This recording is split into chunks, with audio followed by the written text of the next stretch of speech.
Hey guys, this is the WalterFootball.com After Dark show for April 13th, 2023.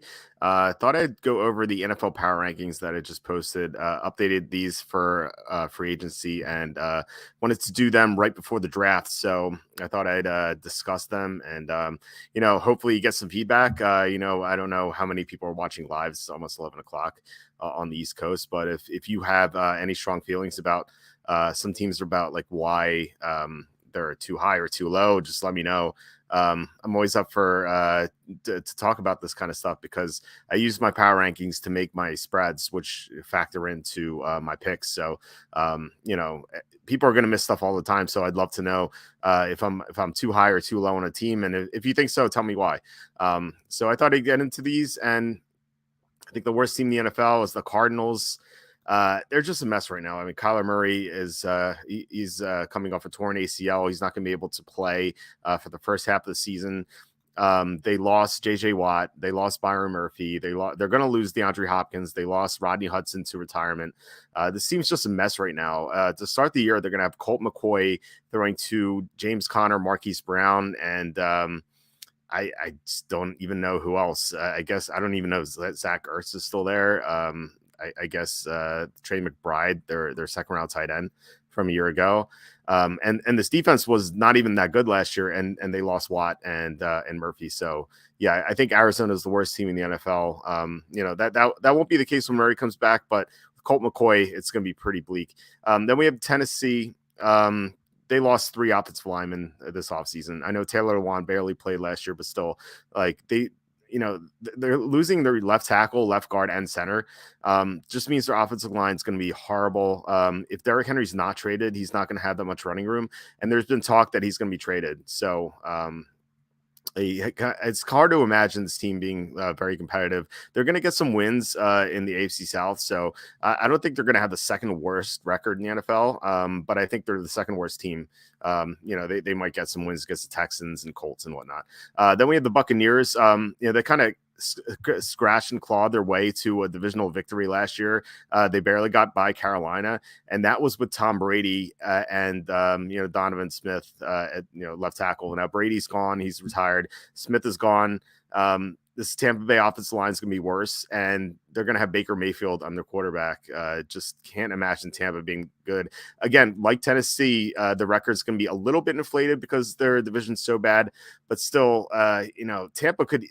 I think Tampa has a better chance than Tennessee finishing with the worst record. I think this team could just implode. Like we have news that Devin White is asking for a trade, so I feel like they should just do it and just start over.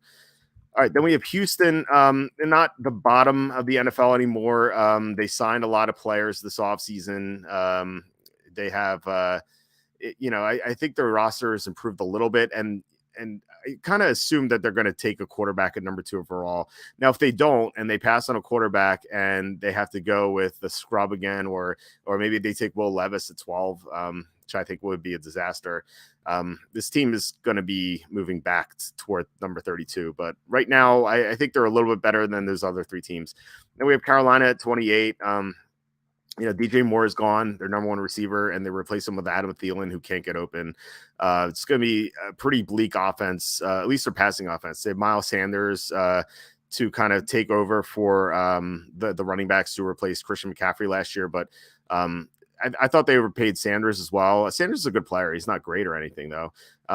So I also worry about the quarterback Carolina is going to take at number 1. I think it's going to be CJ Stroud, but I don't think he's going to have the blocking to succeed or the receivers. Like if he still had DJ Moore and they had a second round pick to bolster the offensive line, I'd feel more bullish about the Panthers, but right now it's kind of hard to do so. 27, the Colts.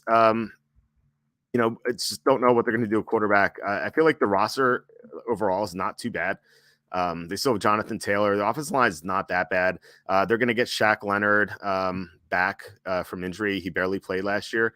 This team has some potential depending on what they do at quarterback. But at number 4, they're not in a position to take one of the top 3 quarterbacks. So if they move to 3 and get Anthony Richardson, they'll at least have something for the future. But Richardson is going to be raw in his first year.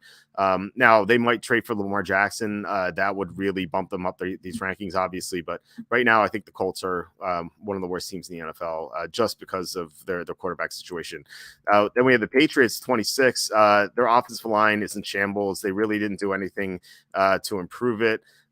There's talk that they might trade Mac Jones, which actually might be for the best because I thought Bailey Zappi was better last year. I don't know why they didn't go to him. But still, like if they put Bailey Zappi at quarterback, he's still not going to have good protection. They lost some defensive players. There are a lot of holes on this roster. They signed Juju Smith-Schuster, and man, he's just not a number 1 receiver. They overpaid him. I don't know what they're thinking. At Green Bay 25, they're kind of hard to rank because we don't know what we're going to get out of Jordan Love. I feel like Jordan Love is going to be, I think he has a chance to be pretty decent. But there's not much around him. Christian Watson showed a lot of promise last year, but that was with Aaron Rodgers. We'll see how he plays with Jordan Love. Offensive line has some strengths. They have some holes there. And the defense couldn't get to the quarterback last year or stop the run. So there are a lot of problems with the Packers. I might be underrating them a little bit. If Jordan Love plays really well, I could see them being kind of a fringe playoff team. But right now, I think they belong in the mid-20s.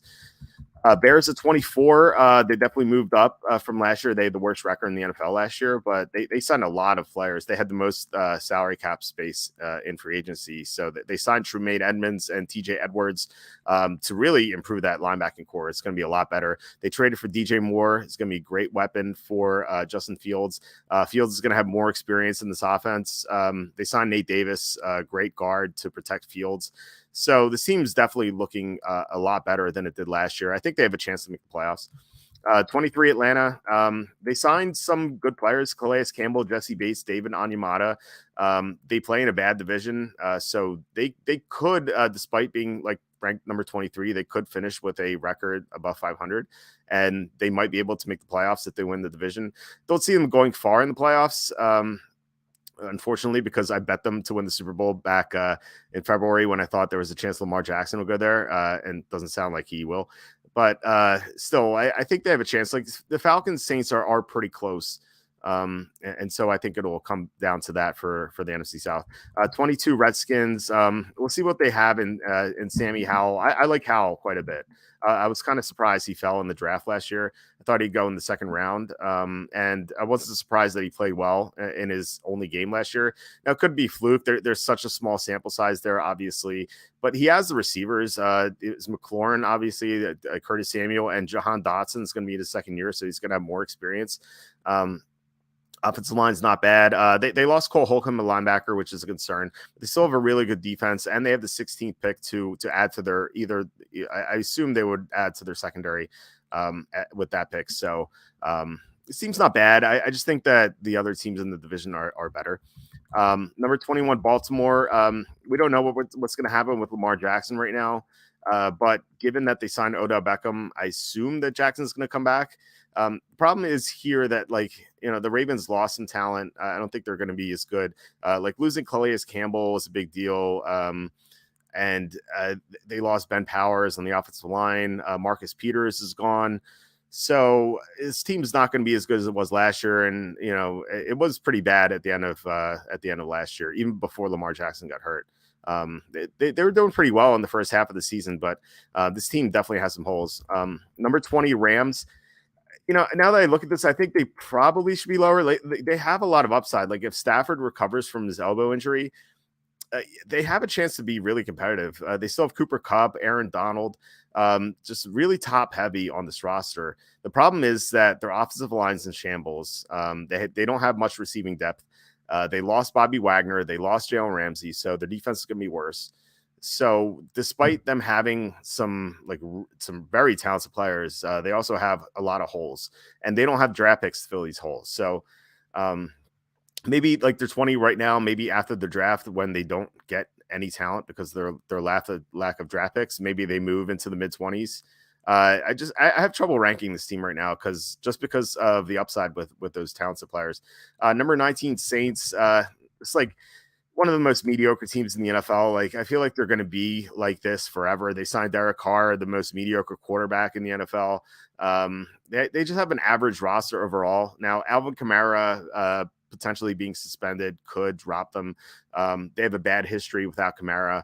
Michael Thomas is on the decline, although Chris Olave should be better in 2023. So Saints have some good defensive players. They lost some players though. Their pass rush really needs to improve. It was in the bottom 10 last year, despite all the resources they spent on their pass rush. They spent 2 recent first round picks on an edge rush, and they had Cameron Jordan.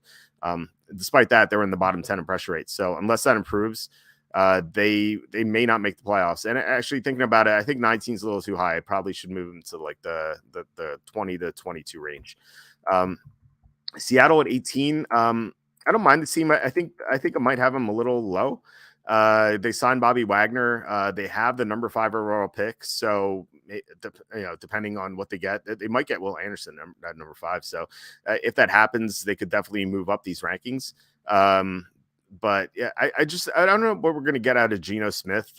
He was obviously great last year out of nowhere. He could decline. It's definitely possible. But what we saw last year could definitely be real. Just remember, despite Seattle making the playoffs last year, they were really bad in the second half of the season.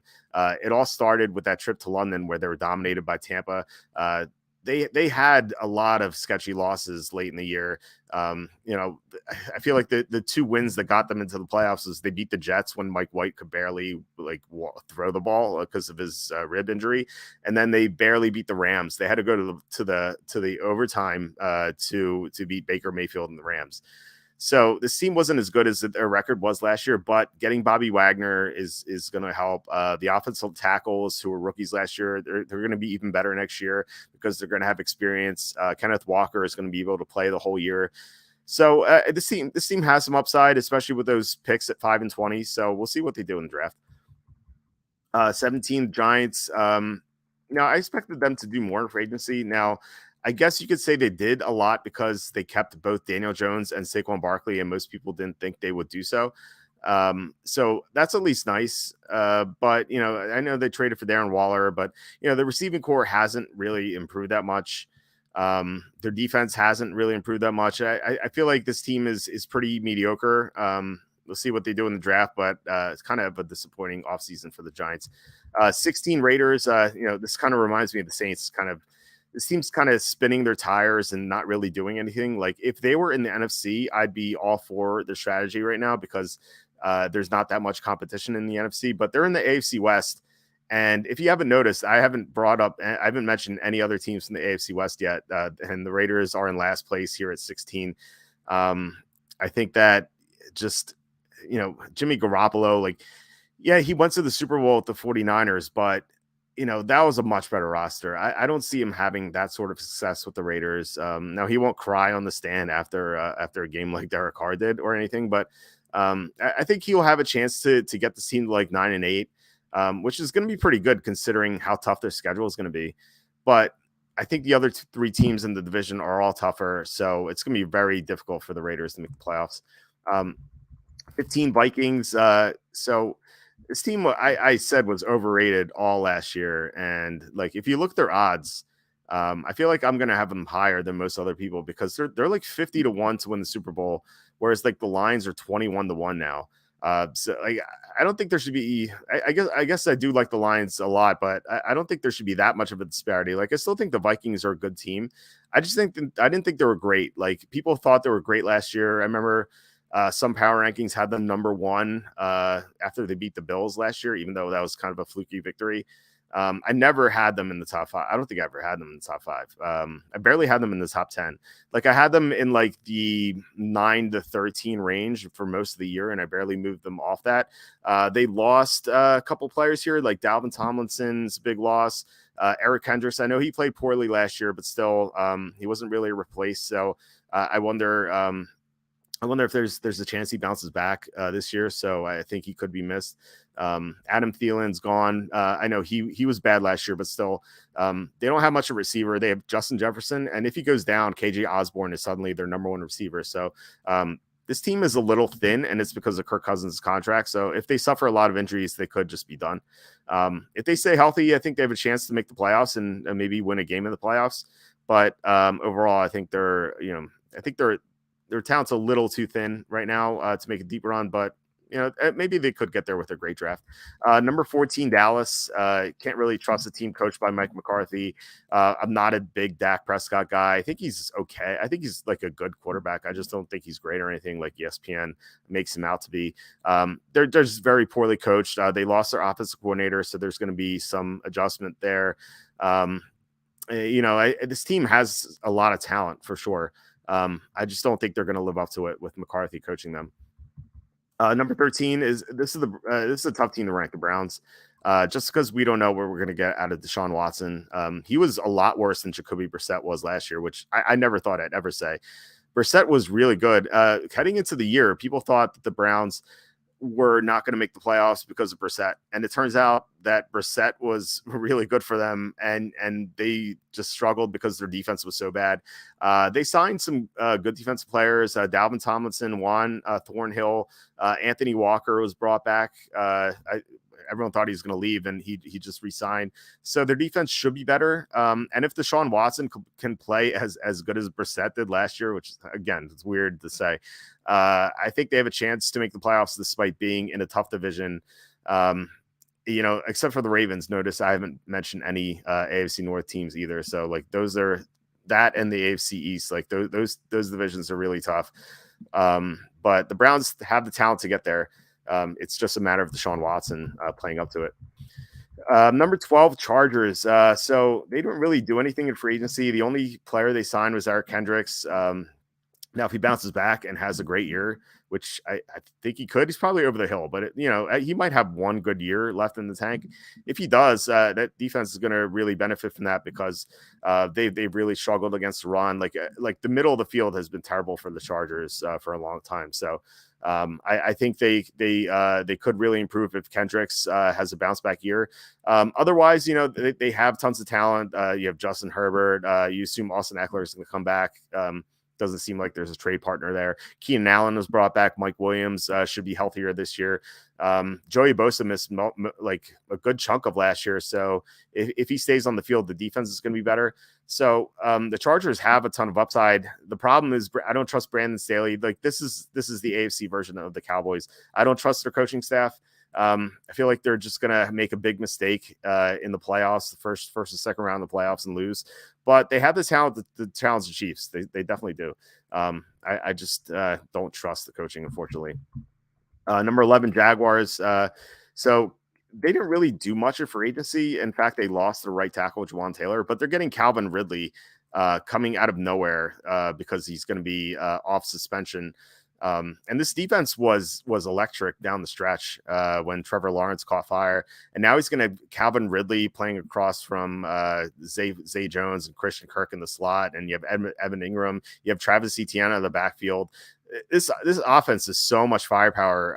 It depends on what they do defensively. I feel like they should almost spend every pick in the draft on defense. Maybe get an offensive lineman here and there, but they really need help defensively. But they have some good young talent on the defense. Like Trayvon Walker is going to improve. They still have Josh Allen on the other side to rush the passer.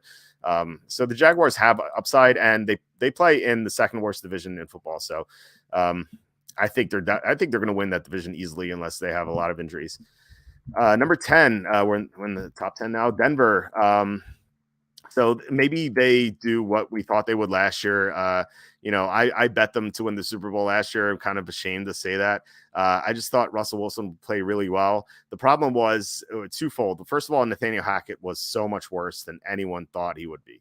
The second problem was the offensive line was miserable. They couldn't block at all.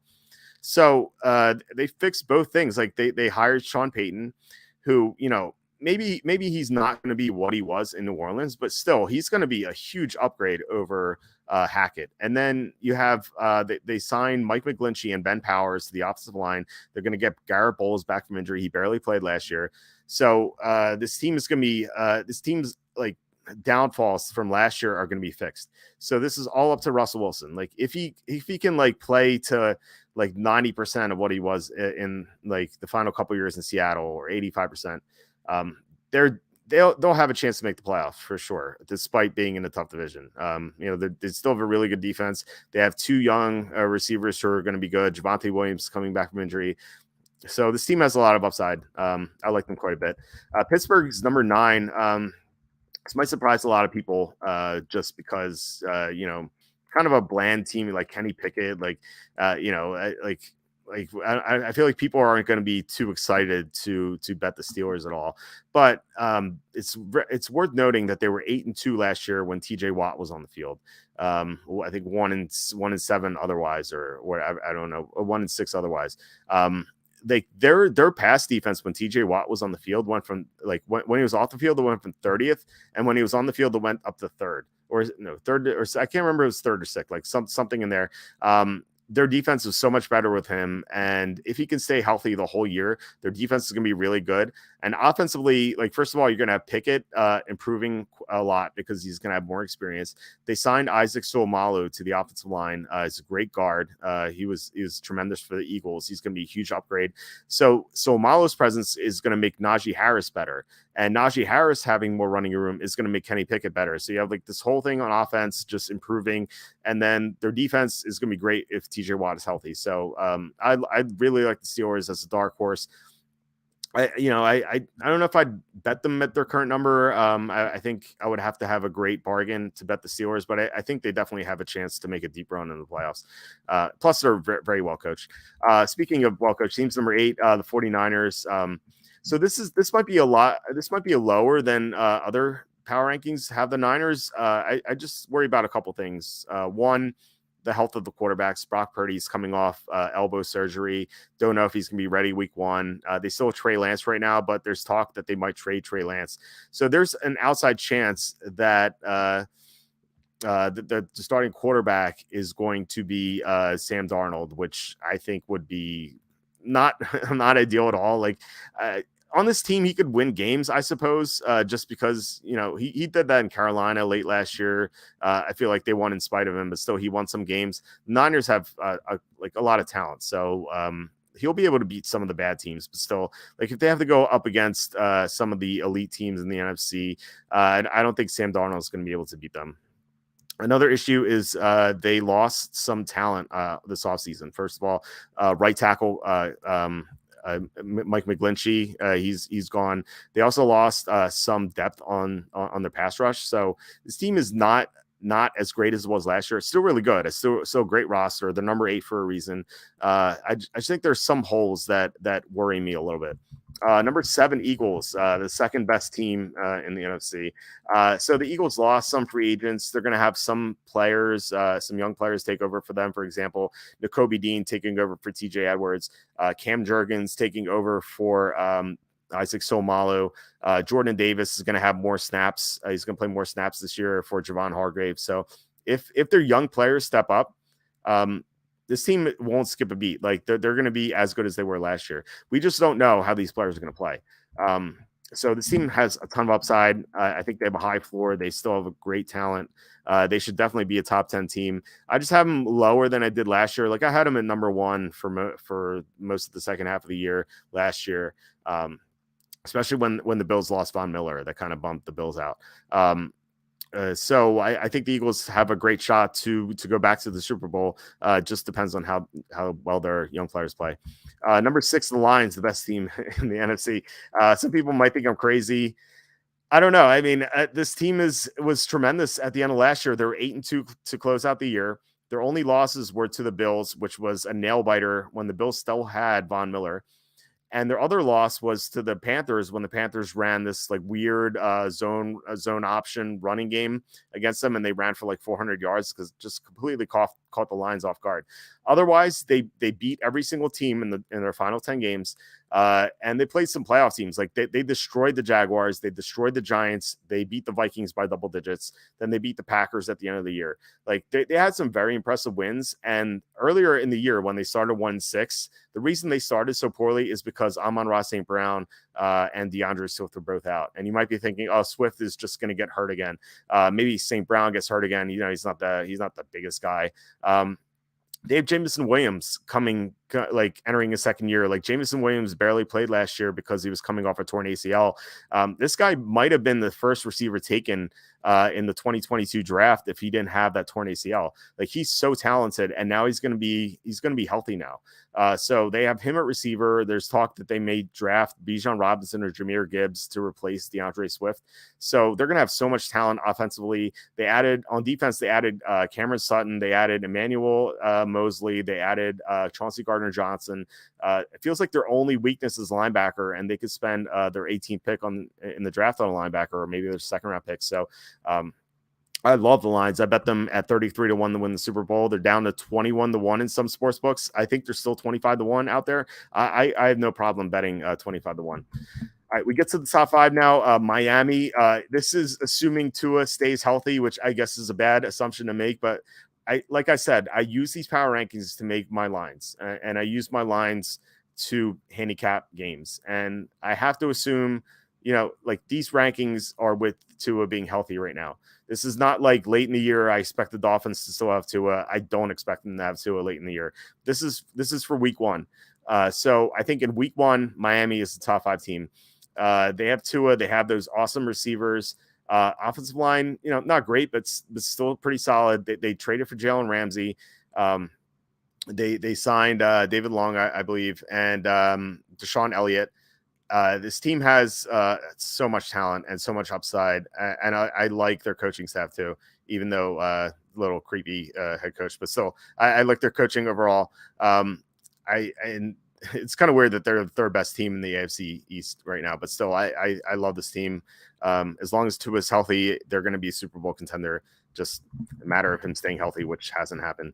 Number 4, Jets. Speaking of the AFC East, this is assuming Aaron Rodgers is going to get there. I know there was a report today saying that suddenly these teams don't think there's going to be a trade before the draft, and I saw some Packer beat reporter saying, "Oh, the Packers can wait out the Jets because like the Jets will want Aaron Rodgers to get acclimated to the offense." I'm thinking like, well, Nathaniel Hackett is the offensive coordinator. Like I'm sure Rodgers knows the offense like the back of his hand. So there's no adjustment period here. Like there might be maybe like a week or two to gel with Garrett Wilson. Shouldn't take too much time.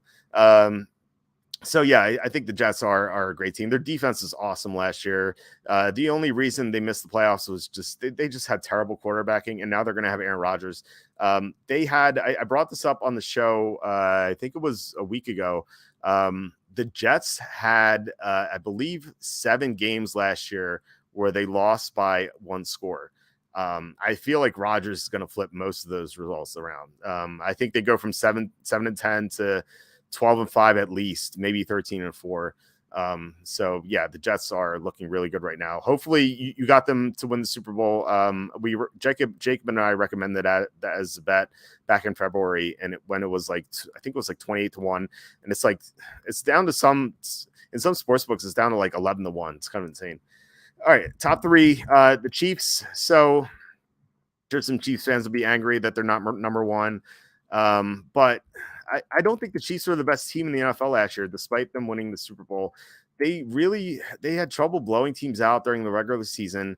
And look at their 2 playoff wins at the end. Like they beat the Bengals where they were trailing for a while. They needed a missed block in the back, and then that penalty out of bounds to beat the Bengals. And then in the Super Bowl, the Eagles pass rushers were slipping all over the place. There was that phantom defensive holding call. There was that fumble return for a touchdown from Jalen Hurts. It felt like the Chiefs got lucky last year, and they're still a great team. Like number 3 is means they're still a great team. I just don't think they're as good as the other 2 teams. Especially given that they lost 2 their starting offensive tackles. They also lost Juan Thornhill. So the team is not going to be as good as it was last year. Plus, there might be some fatigue, some mental fatigue, maybe, you know, from like not from Mahomes or anything, but like the secondary players saying like, "Oh, we won the Super Bowl." They're going to be partying a lot. Like, I just don't know if they're going to be as hungry as they were last year. Number two, the Bills. I thought they were the best team in the NFL last year until Von Miller got hurt on Thanksgiving, and I think it was like the second half of Thanksgiving. Their pass rush really fell off after he was gone, and it's a trend. Like, just look at how the Chargers played without Joey Bosa and with Bosa compared to that. The Steelers, I mentioned that they were 8-2 with TJ Watt, 1-6 without him, and then you look at the Bills with Von Miller, and in the first half of the year they beat the Chiefs in Kansas City. They blew out a lot of teams, and then when they lost Von Miller after the game against the Patriots the following Thursday night, they had issues putting teams away. Remember, they were down against the Bears in the first half. Like that was terrible. They had trouble beating the Dolphins twice. They had trouble beating the Jets. Then they lost to the Bengals in the playoffs. And they needed 2 kickoff returns to beat the Patriots in the finale. This team just didn't play well, but they're going to get Von Miller back. They added 2 guards to improve the offensive line. I think they're going to draft, if Jamar Gibbs is available to them, I think they're going to draft him at number 27. So I think this team is going to bounce back. I had Tom Quacky Takes with Tommy on last Thursday, and we were talking about some NFL Super Bowl props or futures we like. And he mentioned the Bills as his favorite, favorite of the favorites at 9-1, just because this team is getting so much hype last year, and they're getting no hype because people just saw them fail. Well, they failed because Von Miller was hurt, and now Miller's going to be back. And like I said, they added to their offensive line. I just think that this team has a great chance to win the Super Bowl. But at the Bengals number 1, I think they're just a little bit better than the Bills, just a little bit. Like, it's so close. I feel like you can go either way. But the fact that they added Orlando Brown to really improve their blocking, I think that just gives them the edge. You have Joe Burrow with amazing protection. He still has his receivers. The defense has a ton of talent. Secondary is an issue because they lost Jesse Bates. They actually lost their top 2 safeties, but they drafted a bunch of defensive backs the year before. They're kind of like the Eagles in that regard, but like less so. The Eagles have a bunch of players, young players coming in, whereas the Bengals have just the defensive backs coming in, the young defensive backs. So now, I like the players they drafted, so I feel like they're going to pan out. And like I said, Orlando Brown's just a big addition to this offense. So we had a comment from Chris. He says, "Don't forget Seattle barely beat the Lions, who are missing 7 or 8 starters early in the season." Yeah, that was that crazy Week 4 game. I think it was. I forget what the final score was. I think it was like 51-45 or something. It was like insane.